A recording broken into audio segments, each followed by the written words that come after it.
welcome back. Today we're doing a VRV refrigeration charge. We're doing a recovery unit type of refrigerant charge. We have a recovery unit here connected to the high side. We're forcing the refrigerant in because the unit won't take any more inside naturally. Under vacuum, we have to pump this refrigerant inside the VRV system.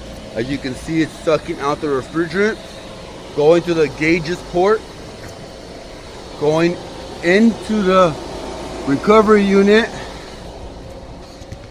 from the recovery unit into the condensing unit, forcing it in, and there you go, seeing the pounds getting sucked out.